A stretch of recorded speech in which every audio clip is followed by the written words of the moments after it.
Hello! This is my homemade sinangag na kasoy ala Mama Rock. So, bali meron nga pala ako ditong kasoy galing kay inay. So, bali si inay nga pala ay lola ni Kim ng aking asawa, taga Mindoro. Inay lamang ang tawag namin sa kanya. Ayan, napagkadami nga niya. Siguro 2 kilo itong kasoy.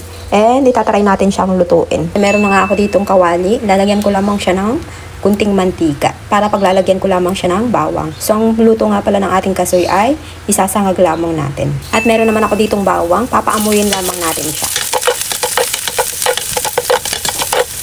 Hindi ako hustler sa pagluluto ng mga ganito. Second time ko pala nagluluto ng ganito. So, ang mangyayari nito ay tansya-tansya lamang. So, bali okay na yan. Ilalagay na natin ang ating kasoy.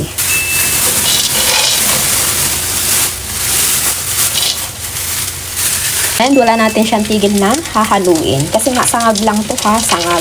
Hindi ito yung piniprito. Isasangag lang to. Kumbaga, ganyan. Hahalu-haluin lang natin. Tapos, hintayin lang natin siyang umitim or maluto. Maging crunchy, ganun. At lulutuin lamang natin siya sa luhit lang siya ha, para at isa hindi nga siya masunog. At hindi nga pala asin ang ilalagay natin, kundi magic sarap. So, ilagay natin.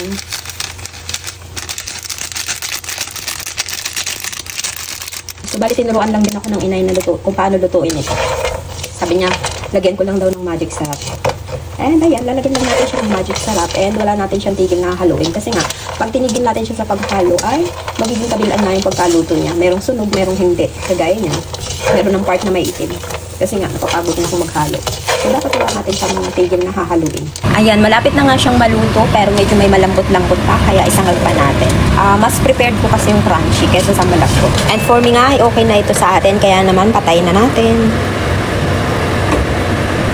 Katapos niyan ay aahunin na nga natin kasi nga yung init ng kawali ay nakakaluto pa yan. Kailangan talaga natin siyang tanggalin sa kawali.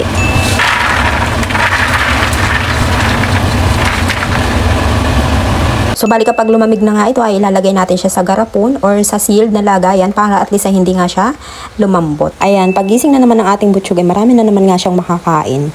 Yeah! Amin naman ako makakain ng kasoy.